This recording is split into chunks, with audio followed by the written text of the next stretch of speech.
A blonde girl, marked with a red 0 on her forehead, sobbed uncontrollably, desperately pleading for anyone, to acknowledge her. Her classmates, however, kept their distance, watching as she screamed for a friend, openly revealing her profound loneliness. She dropped to her knees, hands clasped in a desperate plea, begging for acceptance and promising to do anything. Suddenly, a pair of mysterious black shoes stepped into the classroom, signaling the arrival of a significant figure. The girl shrieked in panic as the situation grew terrifying and hopeless. A crazed figure then emerged, laughing maniacally. With glowing red eyes and a monstrous expression, he announced that her friend count was 0, declaring it was time for her punishment as a digital timer loomed ominously. The blonde girl collapsed in fear before her shocked and hesitant classmates, who still maintained their distance. The sinister man, clad in a lab coat, proclaimed that anyone failing to maintain their friend count was unworthy. Screaming in rage, he lunged forward, roaring, "Such a person doesn't deserve a future." The blonde girl was violently executed, her face obliterated in a splash of blood.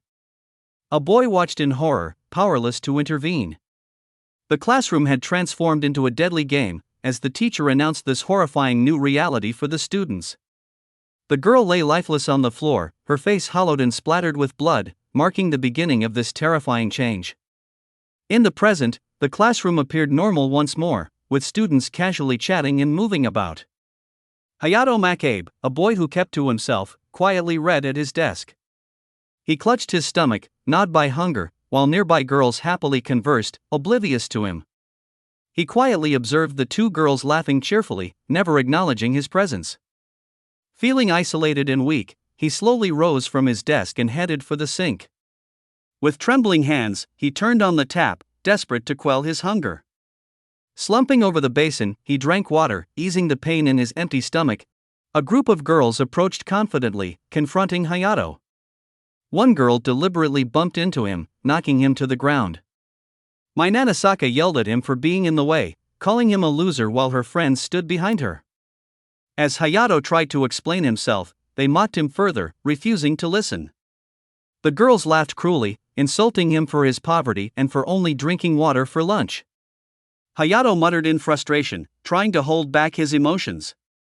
After the bullying, the girls walked away confidently, sneering at him as a bottom feeder not worth their time.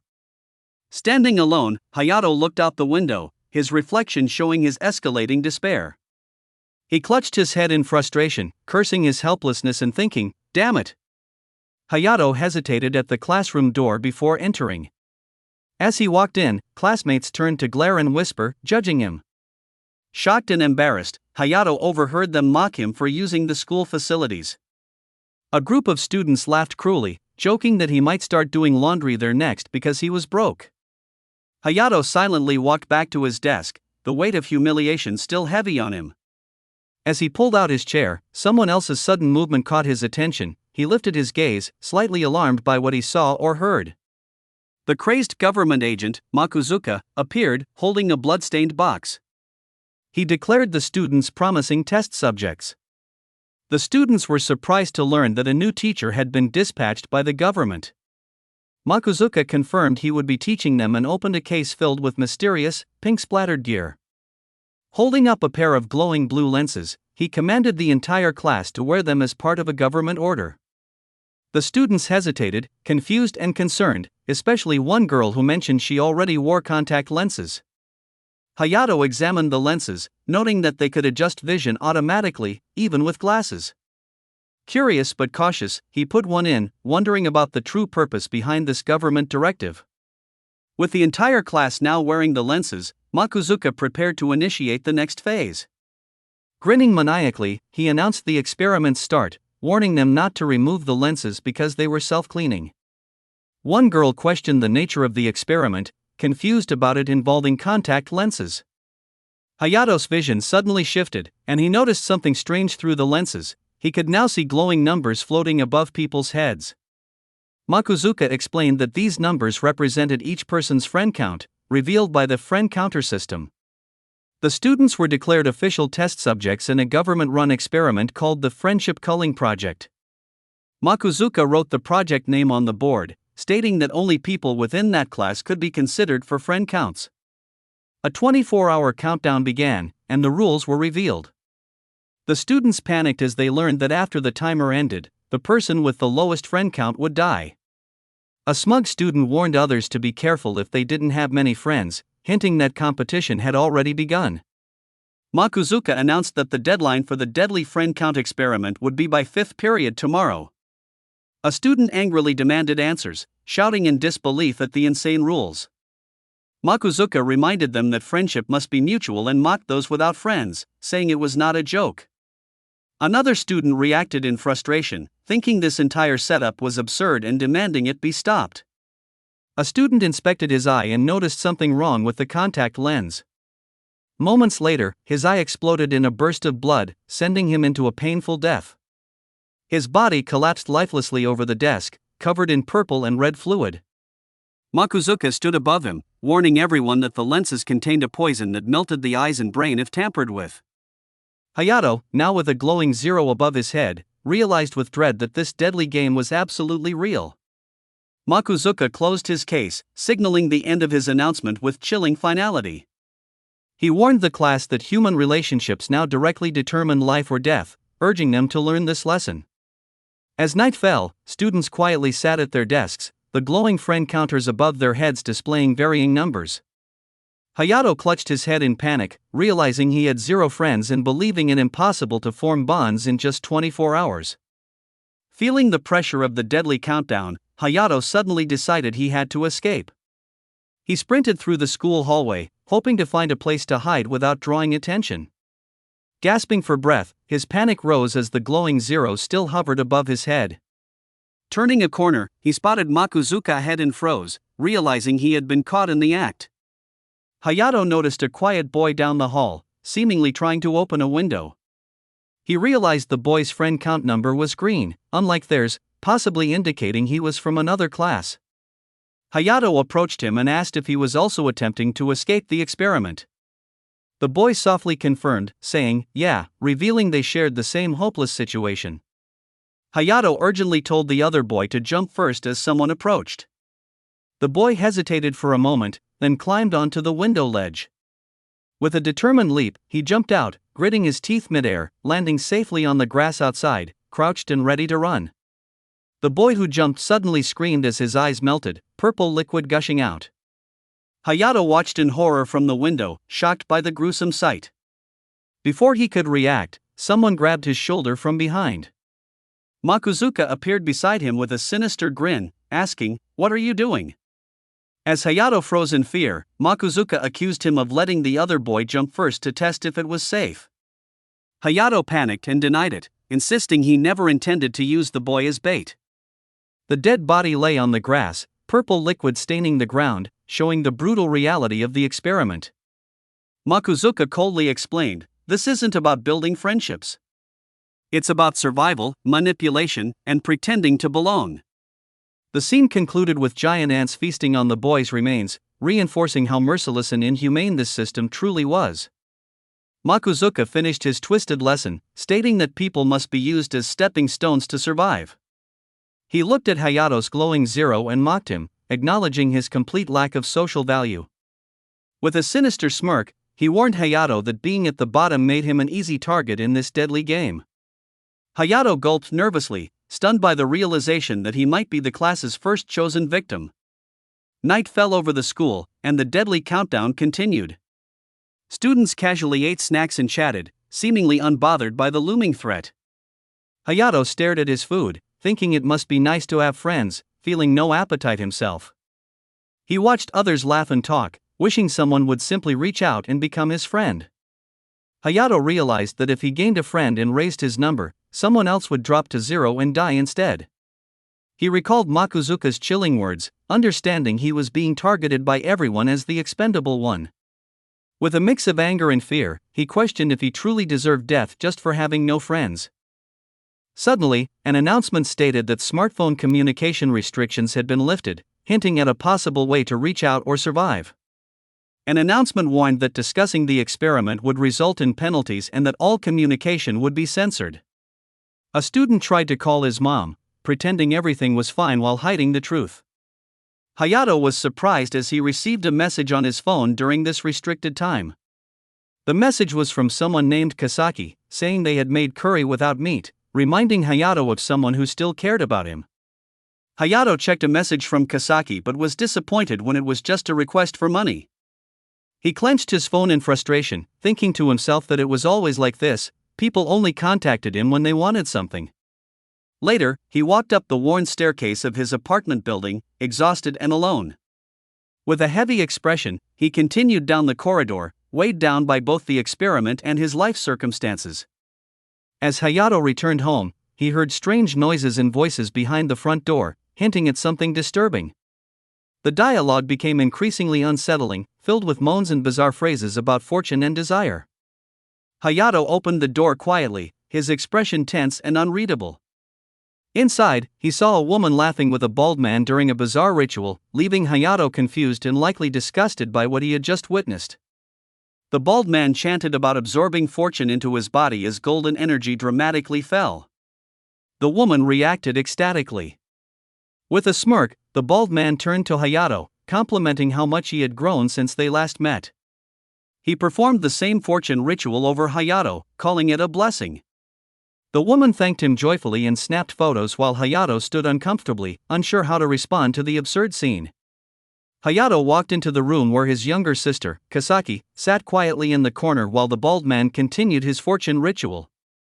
Kasaki greeted Hayato softly, calling him big brother, her expression calm but distant. The bald man crouched behind Kasaki with a creepy smile, reaching toward her in a way that raised concern. He whispered that she should come to the dojo more often so he could help her store more fortune, while Kasaki looked uncomfortable and disturbed. The blonde woman, excited and smiling, told Kasaki to receive lots of fortune, clearly absorbed in the bizarre ritual. The bald man looked at Hayato and reminded him that he was now in high school, implying it was time for him to participate too. The bald man stared intensely, saying "off use," which referred to a religious offering, with an unnerving glow in his eyes. The blonde woman offered money labeled as Hayato's portion, trying to appease the bald man, who responded with interest. The bald man greedily gripped Hayato, saying he should start earning money and contributing to the cult, while showing a bill. As Hayato stood in frustration, the man proudly announced that Kasaki was already participating, just like her mother. Hayato grabbed Kasaki by the shoulders, begging her never to go to that dojo, clearly terrified for her safety. A girl yelled Hayato's name in panic, warning him that he didn't understand what the cult would do to him. The blonde woman angrily slapped Hayato and screamed at him in frustration. Hayato, touching his injured neck, questioned her sanity as she yelled that not storing fortune would ruin him. She furiously claimed that failing to store fortune would not only make him miserable in this life but cursed in the next. Sitting alone in the dark, Hayato reflected on his grim reality, trapped in a cult, broke, and doomed to die because he had no friends. Falling into despair, he questioned how he could even think about a next life when his current one was already unbearable. He typed a message to Kasaki, offering to meet her halfway since it was about to rain. As he stared at the same old response, "Lend me money," his tears fell onto the screen. He clutched his phone and wondered, if he dies, what will happen to Kasaki?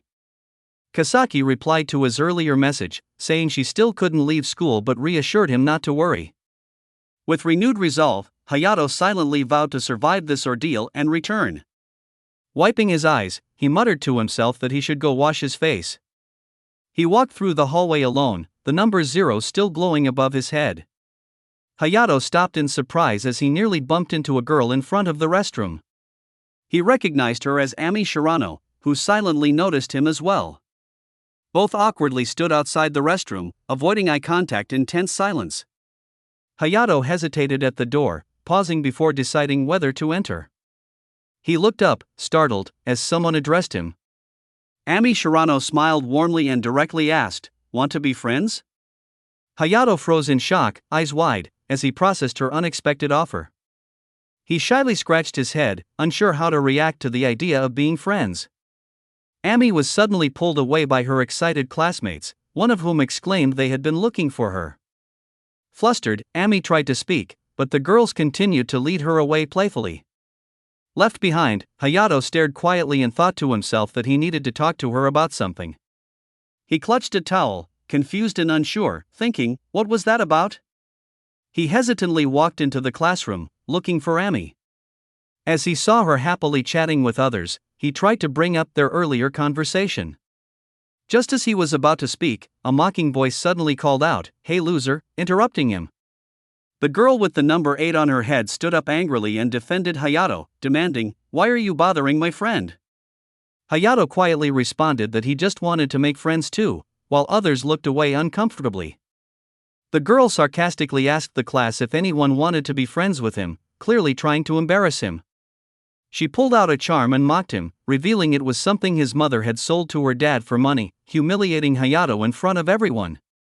Hayato was shocked and disturbed to learn that the charm had been sold for 50,000 yen, silently thinking to himself that the cult was insane.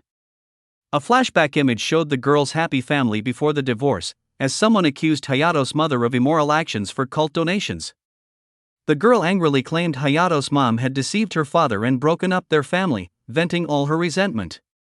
Hayato, feeling guilty but helpless, quietly apologized and insisted he hadn't done anything wrong. The blonde girl furiously revealed the charm's contents. Shockingly, it held an old man's fingernail, exposing the scam. She lashed out, accusing Hayato of talking about happiness while being part of something that had ruined her family. Hayato remained silent, but his sharp glare and bitter words suggested that perhaps dying would be the only way to redeem his worth. A peaceful view of the school building contrasted with the chaos inside, hinting at the silent pressure and isolation he endured. A timer on the wall showed just under an hour remaining. Tension built as the countdown continued. Hayato imagined a gruesome fate, panicking as he envisioned himself dying from the eye-melting contacts like the others. Meanwhile, the blonde girl casually leaned over, asking a classmate to borrow a tablet out of boredom. The classmate hesitated, saying she had just bought it and wanted to read it first, leaving Hayato dumbfounded at how trivial their concerns were. The blonde girl threatened the purple-haired girl, saying she would stop being her friend if she didn't lend the manga. She pretended to be sweet, claiming true friends should share, while pressuring her with a fake smile. Meanwhile, other girls gossiped behind Mai's back, mocking her for always borrowing things. Hayato silently watched the scene unfold, frustrated, realizing how shallow and cruel the situation was. He was on the verge of death, yet they only cared about manga. Hayato panicked internally, realizing he had no clue how to survive this deadly experiment. Desperate, he thought of giving an old manga to Mai, hoping it might earn him some favor. He checked his desk drawer, thinking the manga should be good enough even if it was old, but to his shock, it was missing, leaving him confused and more anxious. Hayato panicked after discovering his manga was missing and frantically checked his desk. He was certain it had been there yesterday and now believed someone had stolen it. Outraged, he questioned how anyone could steal during such a dangerous time. Recalling the earlier scene, he suspected the thief might be one of the girls mocking Mai. Hayato observed the classroom and realized Mai wasn't reading the manga she had picked up, confirming his suspicion. He grew more certain that she was the one who had stolen it. With only 14 minutes left, Hayato panicked and knew he had to act quickly. Meanwhile, another girl mentioned Mai never returned a dictionary she had borrowed, even though she never studied. Hayato suddenly got an idea and thought, maybe he checked the time on his phone, 11:25. Realization struck him as he stared closely at his screen. Determined, he quickly moved to stand up from his seat. Hayato brought up the gray electronic dictionary he suspected had been stolen and sold. Girl 5 reacted, realizing he was talking about the item she had lent to Mai, confirming it had her name on the back. Hayato revealed the listing from a week ago, showing the item being sold online for 2,000 yen. Girl 4 furiously confirmed it was hers, pointing out the name had been erased with a marker. Girl 4 angrily confronted Mai, accusing her of selling the electronic dictionary on a flea market app. Mai, lounging confidently, feigned ignorance and pretended not to know what Girl 4 was talking about. Girl 4, now holding the phone as evidence, demanded Mai admit that the online account used belonged to her. Girl 5 nervously warned Girl 4 that standing up to Mai might have consequences, showing clear fear of retaliation. Girl 5 was shocked, realizing the DVD set she had lent to Mai was being resold. Girl 4 stood firm, watching her reaction. Girl 5 angrily showed the item on the app, declaring it was the signed set she treasured. She furiously told Mai that selling it was unforgivable because it had her favorite artist's signature. Mai, still unfazed and laid back, smirked and challenged them to prove the account actually belonged to her. Hayato firmly demanded Mai show her phone. As Girl 5 and Girl 4 turned toward him, he revealed a rare manga listing on his phone, stating only 100 copies existed and it had been drawn by a friend of his father 15 years ago. A girl realized the sound they had heard earlier was a purchase notification, confirming Mai had just bought it. Mai was shown in shock and dread, caught red-handed with her phone still in hand, surrounded by students. Hayato accused Mai of listing his rare manga for sale. He demanded she show her notification screen. Mai yelled in denial, claiming innocence despite her flustered expression. Hayato calmly stated the shipping date was supposed to be 1 to 2 weeks later. He grabbed the manga from her desk, adding that since it was already there, he would just take it back now. The girl thanked Hayato and returned the item to him with a grateful smile. She then confronted Mai directly, stating she didn't want to be friends with a thief. Mai was visibly shocked and confused, asking what she was talking about. From an overhead view, multiple classmates declared they were also ending their friendship with Mai. The red and purple classmates recalled how it was Mai who had suggested sacrificing Hayato, revealing her manipulative side. They both agreed that kind of behavior was frightening and declared they didn't want someone like her in their class. A counter above Mai's head dropped to 1, signaling her social status or support was almost gone. She looked shocked and panicked. The red classmate cheerfully waved goodbye, announcing he was ending their friendship too, leaving Mai stunned and alone. Mai screamed in desperation, clutching her head as her social value hit rock bottom, completely overwhelmed and breaking down. The countdown timer showed only 4 minutes and 19 seconds remaining, heightening the tension of an inevitable consequence approaching fast. Mai screamed in rage, accusing her classmates of betrayal with bloodshot eyes and a furious glare. 2 students who once sided with her now casually exposed their resentment, saying she always made them pay for drinks. Another classmate coldly admitted she wished they had never been in the same class. Mai sat on the floor, stunned and pale, as the final rejection landed. "It's your own fault."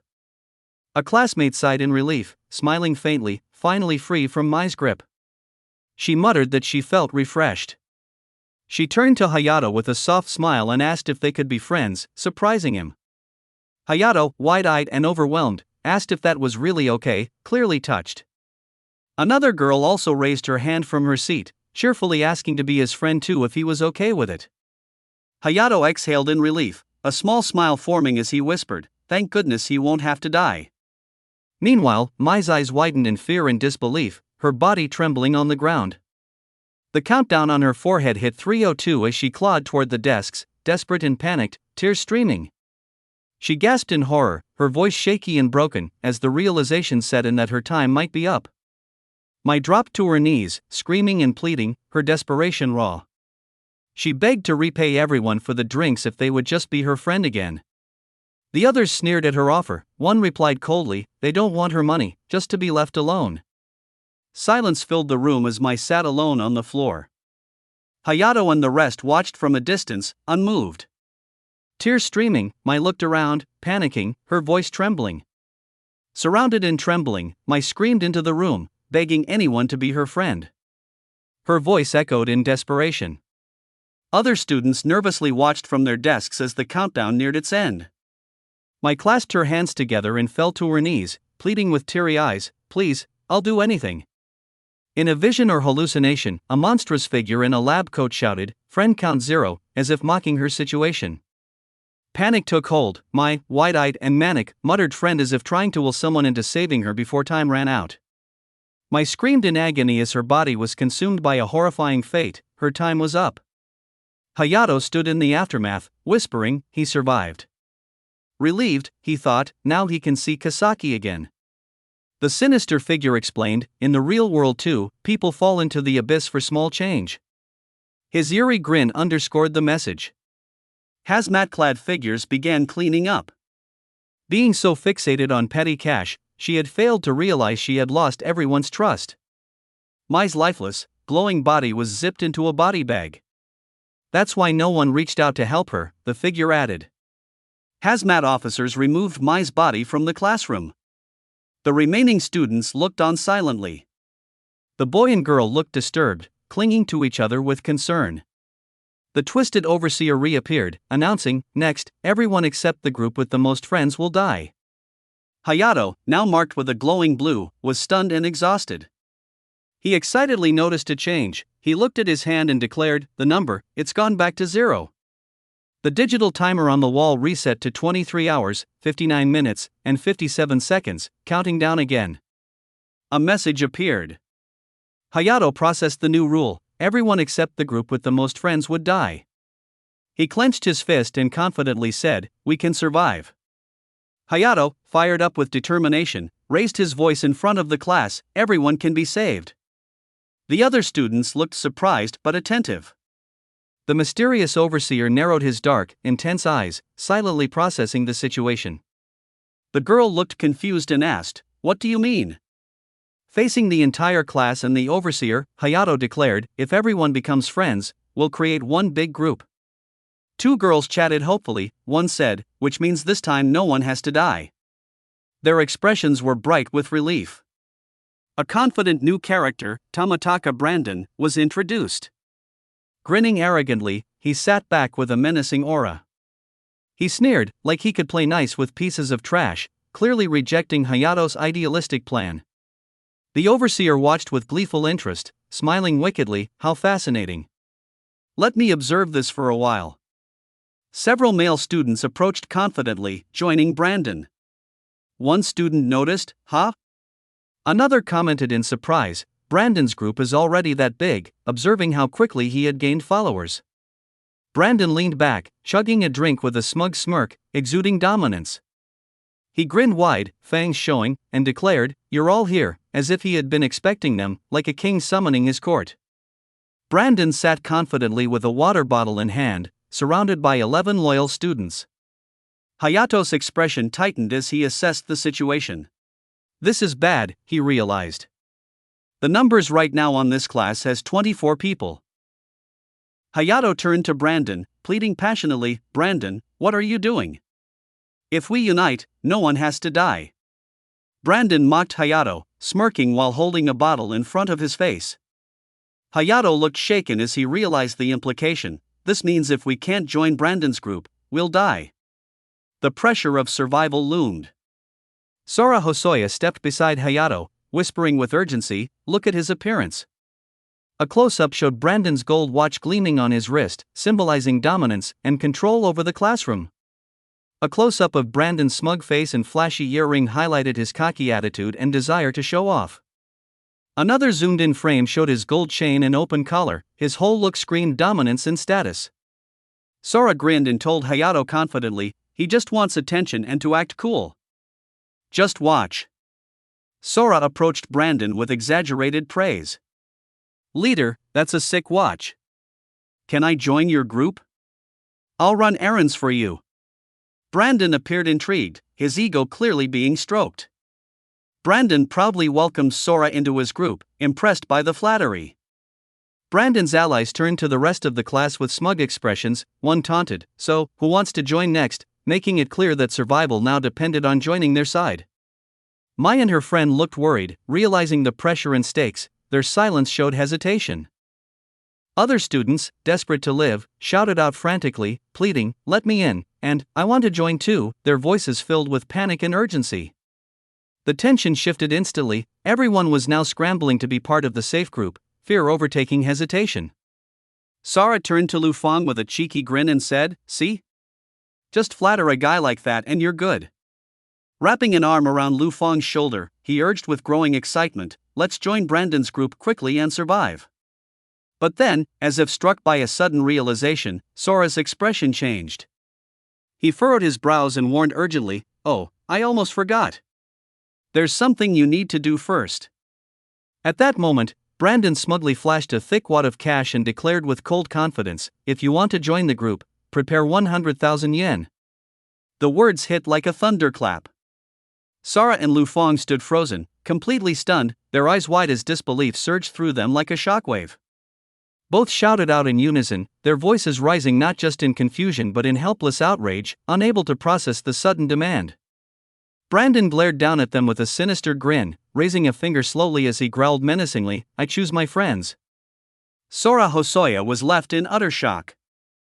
Sweat poured down his face as he stood frozen, and the sheer weight of hearing the huge amount 100,000 yen made it feel like he was surrounded by crackling lightning, as if the atmosphere itself was reacting to his dread. The blonde girl was equally startled, covering her mouth as she realized the seriousness of the situation. Hayato Makabe panicked, shouting that he didn't have that kind of money. Makuzuka, with a terrifying grin, explained that for some people, a deadly environment became the perfect place to hunt. Hayato Makabe passionately declared that unity could save everyone. Makuzuka smiled eerily and agreed, calling Hayato's idealism beautiful and correct. With a twisted grin, Makuzuka mocked that such correctness should be treated like a decoration, framed and ignored. Turning to leave, Makuzuka casually bid farewell, saying he would see them all tomorrow, as if nothing terrifying had just happened. Brandon grinned confidently, showing his phone and announcing that he even accepted electronic payments. With a sinister smile, he demanded 1 million yen in exchange for friendship. The class fell into an uneasy silence as everyone processed his outrageous offer. Desperate, Sora begged Hayato for money, but Hayato refused, saying it was impossible. He opened his wallet, revealing he didn't even have enough money for himself, let alone to lend. Brandon grinned confidently, encouraging others to join in the name of unity. His group pressured Sora, insisting he should use his smartphone or ask his parents or friends from other schools. But Sora, holding his phone tightly, admitted his family was poor and he had no one to turn to for help. Brandon yelled at the students to hurry, threatening to raise the price if they delayed. Desperate students started calling their parents, lying that the money was needed for educational purposes. One girl panicked, convinced she would die if she didn't get 100,000 yen immediately. Hayato tried to calm everyone down, noticing that Brandon's group had become the largest. He suggested that if they could unite and pull just 2 people from Brandon's group, they would have enough to survive. Brandon watched them closely, his expression filled with menace and confidence. One girl doubted Hayato's plan, believing it impossible to change anyone's mind. She showed Hayato a social media post flaunting Brandon's wealth, warning him that they didn't truly understand who they were up against. Hayato was shocked and questioned why Brandon had so much money. The girl explained that Brandon was rumored to be part of a pyramid scheme, selling guides on how to increase wealth. She added that it was just a rumor she heard, showing signs of uncertainty. Meanwhile, Brandon confidently led his group, offering cooperation in exchange for loyalty. Brandon was shown lavishly distributing money and goods while surrounded by students who had joined his group. Hayato protested, saying it was wrong, as others looked uneasy. Another student reminded everyone that even Brandon's followers were human and shouldn't be blindly condemned. As tension built, someone lit a cigarette, emphasizing the need to value human lives over material things. Hayato tried to rally the class, shouting that 10 lives were at stake and they shouldn't be swayed by petty cash. Brandon, amused, casually asked a classmate to lend him their arm for a moment. He grabbed their arm while holding a cigarette, making the situation even more uncomfortable. With a menacing grin, Brandon mocked their words and questioned what they meant by calling his money petty cash. Brandon cruelly pressed a burning cigarette against a student's arm, causing him to cry out in pain. He smugly warned not to underestimate the power of money, clearly enjoying his dominance. With twisted logic, Brandon praised the injured student for enduring pain, using it as proof of loyalty. Slamming his foot down, he shouted that their bond was built on strength, not to be taken lightly. Brandon coldly demanded 100,000 yen from anyone who valued their life. His followers confidently urged others to join, claiming they were worth far more than that. Hayato hesitated, clearly distressed and unsure of what to do. Eventually, another classmate gave in, reluctantly joining Brandon's group out of fear of dying. Hayato and the blonde girl watched in shock as Shirori walked away from them. Shirori silently approached Brandon, leaving her friends behind. The blonde girl called out in disbelief, devastated as Brandon welcomed Shirori into his group. With wide, tear-filled eyes, she whispered in shock, unable to accept that a friend since middle school would abandon her. Shirori broke down, saying she didn't want to die and was willing to pay if that guaranteed her survival. Hayato and the blonde girl watched helplessly as their classmate gave in to fear. Wataru Sasaba dropped to the ground, begging Brandon to let him join the group. Desperate, he explained that his parents were sick and he had no way of getting the money. Brandon pretended to be generous, saying he wasn't a demon and was willing to give a chance. However, he insisted it wouldn't be fair to others who had paid, so it couldn't be free. Wataru begged desperately, willing to do anything, and thanked Brandon for the opportunity. With a sinister grin, Brandon announced the entrance exam, making it clear that earning entry wouldn't be easy. Wataru nervously questioned what Brandon meant by an entrance exam. Brandon explained that he would test if Wataru could perform labor worth 100,000 yen. He mentioned being targeted near the school gate recently, implying the task would be dangerous. Wataru flinched as Brandon suddenly placed a firm hand on his shoulder, signaling the start of his test. Brandon gave Wataru a task to drive some guys away.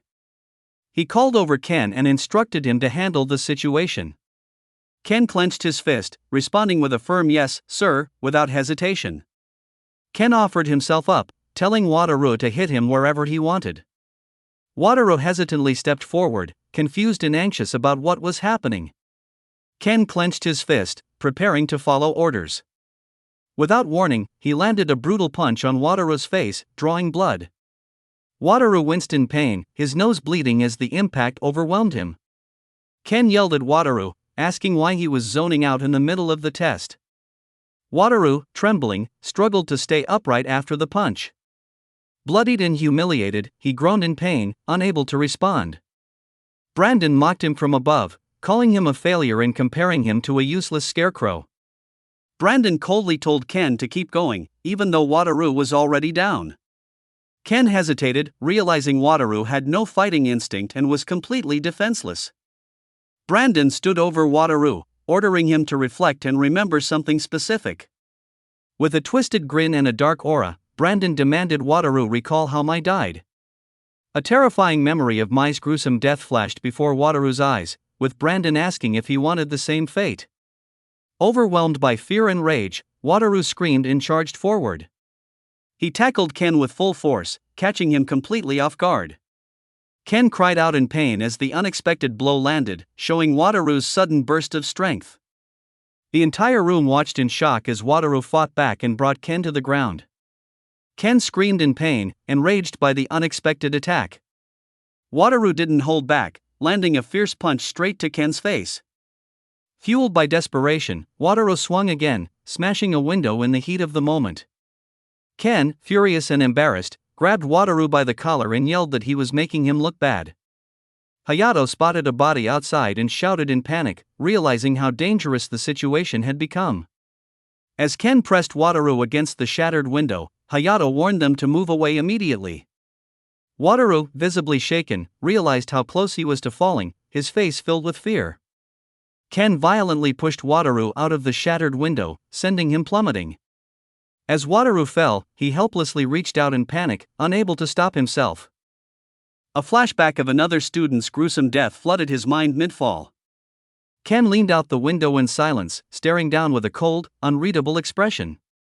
Ken stood in shock, realizing the gravity of what had just happened. Hayato gritted his teeth as the system declared that exiting through the window counted as an escape attempt and resulted in a penalty. Brandon casually praised Ken, pretending nothing serious had occurred. He mocked the situation, calling Wataru a mere scarecrow, completely dismissing the value of his life. Ken realized the fight was rigged from the beginning, just to justify the high entry fee. Brandon smirked, explaining it was all to make those who had paid feel validated. Shaken, Ken sat down, still processing how close he came to dying. As he knelt by the broken window, Brandon casually approached him, calling out with a smug "Hey." Brandon yelled at the boy to hurry up and light his cigarette, showing clear dominance. Intimidated, the boy obeyed instantly, nervously responding with a yes. Hayato observed their interactions silently from behind, suspicious of the boy's behavior. He started to wonder about the true nature of that guy and his connection to Brandon. Hayato realized Brandon never intended to let Wataru join and only used him as a pawn. The group understood that even if the experiment ended, Brandon would just find new ways to exploit them for money. Hayato clenched his fist, determined, and declared they must end Brandon's control. His friend grabbed his shoulder, worried, and asked, "But how?" as uncertainty clouded their next move. Hayato reflected on Brandon's dominance. He held both wealth and influence, making resistance seem impossible. Despite the odds, Hayato forced himself to stay calm and think of a strategy. Suddenly, he received a message from his mother. Hayato glared at his phone, frustrated that his family would offer to sell such precious items. He hesitated, his thumb hovering over the screen. With determination, he sent a firm reply, "Those books are mementos, the last things they have left of his father." A memory flashed, his younger self smiling alongside his father, reading together. They were truly happy back then. Hayato read a message urging him to donate for his father's reincarnation. His expression hardened. He recalled the cult leader drowning in wealth while exploiting others. Brandon, too, smiled confidently, fooling everyone with his charm and money. Hayato clenched his fist. Both the cult leader and Brandon were the same inside, manipulators hiding behind a mask.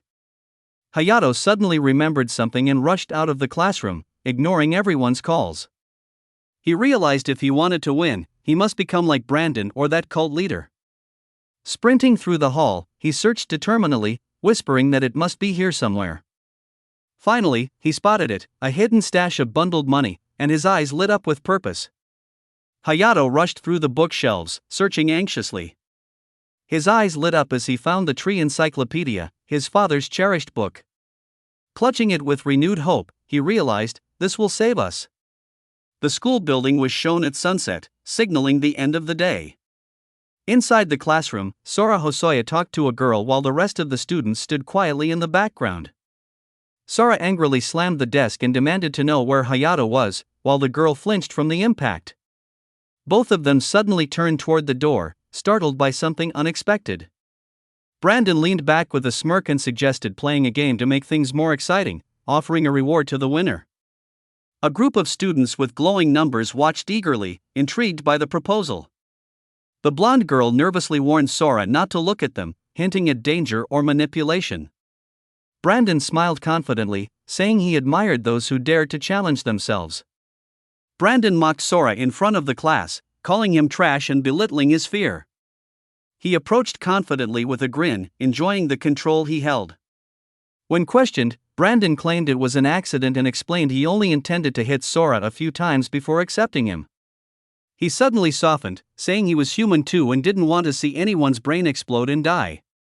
Brandon proposed a new idea with a sinister smile, suggesting they play tug-of-war instead. Sora looked up at him, surprised by the unexpected challenge. The girl calmly told Sora to let her handle it, assuring him it was just a game.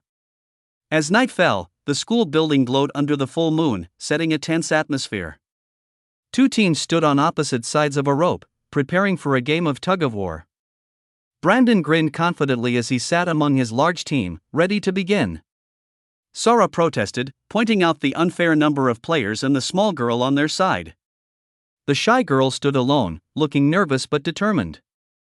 As the match was about to start, Sora and the girl reacted with concern, realizing that Shy was their only teammate. A sinister smile appeared as someone declared that the players were ready.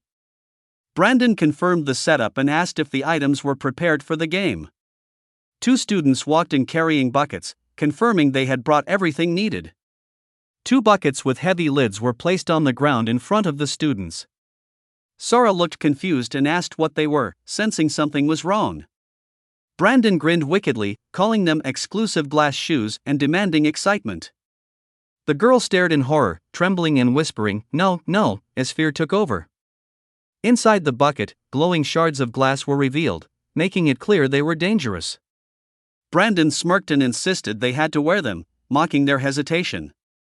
Sora and the girl looked stunned and speechless, struggling to process the cruel demand. Meanwhile, Brandon and his group laughed together, clearly enjoying the twisted game. The girl hesitated fearfully, standing on the edge of the bucket filled with glass. She slowly lowered her foot toward the shark shards below.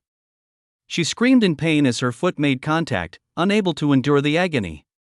Brandon yelled with excitement, urging her to jump in completely with a crazed expression. The girl screamed uncontrollably, blood spilling as she stood in the buckets filled with glass. Brandon shouted at Sora, demanding him to put them on too. Sora closed his eyes, sweating heavily, trying to summon the courage. He finally stepped in, his leg trembling as the pain started to set in. Brandon snapped his fingers and announced the start of the game. Shirori rushed forward and grabbed the rope tightly as the tug of war began. Brandon shouted at her aggressively, warning her of the consequences if she lost. With fierce determination, Shirori yelled back that she would do it, ready to give her all. Ken, presumably the girl injured earlier, if her name is Shirori, screamed for Shirori to stop, overwhelmed by pain as she was dragged forward. Shirori apologized but said she couldn't disobey Brandon, fearing the consequences. Sora cried out in agony, pulling with all his strength while standing in glass. Both Ken and Sora collapsed onto the floor, bloody and exhausted from the game. A bloodied foot and shattered glass marked the end as the announcer declared, "We have a winner." Hayato entered the classroom, shocked to see what was happening, and demanded an explanation. Sora, kneeling beside the injured girl, said they were told winning the game would let them join the group. He insisted there was no other choice, fearing what might happen if they refused. Hayato gently reached out and told them it was time to go, while Brandon smugly mocked that they would all come crawling back eventually. Hayato helped Sora walk out of the room, supporting him, while the girl followed behind. They sat on the stairs as Hayato tended to Sora's bloodied, injured feet. Sora told him to stop, saying it didn't matter since he was going to die tomorrow anyway. Regretfully, he admitted that if he had known things would turn out like this, he never would have asked. Hayato told them there was a way to survive without relying on Brandon. Sora listened quietly, showing a mix of hope and worry on his face. Hayato stood up with a bag, explaining he had thought of a plan, but it would take time, and they must not take another exam. As Hayato prepared to leave, Sora called out for him to wait, concerned about what he was planning. Sora and the girl watched Hayato walk away again, frustrated that he always acted alone. A countdown timer rapidly ticked down, showing they were running out of time. Panicked, the girl asked what they should do now with so little time left. Sora clutched his head, admitting he still had no idea what to do in this situation. The girl clenched her fist and declared that she didn't want to die without doing anything. As she and Sora returned to the classroom, Brandon mocked them while chatting with his group. Brandon smirked and told them to give up on Hayato, suggesting he had already failed or run away. Sora glared back, accusing Hayato of disappearing again after claiming to have a plan. The girl cried out desperately, begging Brandon to let her join his group. She fell to her knees and pleaded, saying she was willing to take any kind of exam. Brandon turned to Sora and asked what he planned to do. Sora hesitated, thinking to himself that she was right, this might be the only way left. Sora desperately begged for another chance, bowing down before Brandon. He and the girl lowered their heads as a red tool was thrown in front of them. Brandon instructed them to tear off each other's nails with the tool, grinning with excitement. As Brandon shouted for the exam to begin, Hayato appeared at the door, calm. Hayato warned them once again not to take any kind of exam. He stood silently at the doorway, returning with a calm but unreadable expression. Sora and the girl confronted him, demanding to know where he had been. The girl urgently pleaded with Hayato to join them in begging for mercy. Surrounded by Brandon and his group, Hayato remained composed as the girl repeated her desperate request. Sora yelled in frustration, saying they had no other choice. In the end, he and the girl knelt in front of Hayato, awaiting his decision. Hayato told them to stay in the group, assuring them there was no need for any harm. Calmly, he tossed the tool away, revealing that with less than 10 minutes left, the danger had already passed. Brandon glared intensely, confused and angered by Hayato's words. Hayato calmly threw back a chair and questioned Brandon's understanding of disappearing. He coldly explained that he was referring to Brandon's entire friend group. Brandon clenched his teeth in rage as the truth began to sink in. Brandon grabbed a bottle filled with a mysterious pink liquid and threatened that his enemies would die with their brains spilling out. Enraged, he hurled the bottle at Hayato while yelling not to act so cocky. The bottle hit, startling him but not knocking him down. As the bottle rolled away near his foot, Hayato calmly began to say, from now on, signaling a shift in control. Hayato confidently declared that his group would soon become the largest. He offered the others a chance to switch sides before it was too late. Shirori and her group mocked him, saying they had already paid to be in Brandon's group and would never switch.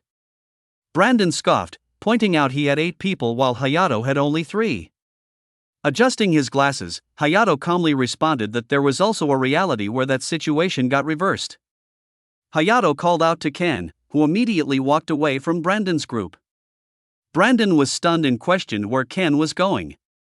Ken approached Hayato without hesitation, showing his decision. Hayato smiled confidently while Wataru and the girl reacted with shock and surprise. Students from Brandon's group noticed something strange and questioned what was happening. Brandon angrily yelled at Ken, demanding to know what he was thinking. Several members of Brandon's team began walking toward Hayato. One of them firmly told Hayato to keep his promise, showing they had switched sides.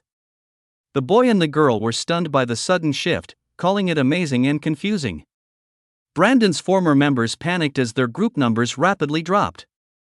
Brandon lost control and yelled furiously, trying to stop others from leaving. He confronted Hayato and demanded to know if he thought he could get away with sabotaging everything. The boy tossed a token or coin back, saying he was returning it. He declared that he no longer owed anything, cutting ties clearly. Another boy removed a band or bracelet from his wrist, also stepping away. A girl picked up the returned item, observing it with a serious expression. Several students began placing their accessories or symbols of allegiance on a table, indicating defection. Brandon looked shocked as a girl boldly stood in front of him, refusing to submit. Others expressed their disbelief, realizing more students were abandoning Brandon. Hayato calmly warned there were less than 20 minutes left and asked Brandon what he planned to do now. Hayato surprised everyone by stating he meant to include all of them. One student was confused and overwhelmed, struggling to understand the situation. 2 girls excitedly asked to join Hayato's group. Hayato calmly accepted them, saying, "Sure," solidifying his rising influence. 3 remaining girls realized they were the only ones left and asked to join Hayato's group. One girl apologized, acknowledging their delayed decision. Hayato kindly welcomed them with a smile and told them to come in. The scene shifted to Brandon standing alone while Hayato stood confidently before his large, united group. Brandon was in shock, unable to understand what was happening as his score dropped to 0. Hayato apologized for making them wait and declared that they had overcome the fear of death. The boy and the girl happily expressed their faith in Hayato, saying they always believed in him. They teasingly called out each other for pretending to lose hope earlier, celebrating their survival with laughter. Hayato calmly acknowledged the other side's assumptions, now holding a perfect score of 20. Brandon lost control and violently grabbed one of the opposing members, yelling in frustration. Ken intervened, calling Brandon's actions pathetic and reminding him that he was outnumbered. The blonde boy struggled to breathe, further emphasizing Brandon's desperation. Brandon acknowledged Hayato's victory and reluctantly offered to join his group. Hayato casually accepted but hinted that he had a condition. Brandon grew uneasy as Hayato's confident smile signaled something unexpected. Hayato declared that he made his own choices and valued his friends above all. His firm stance left Brandon speechless, realizing Hayato held all the power.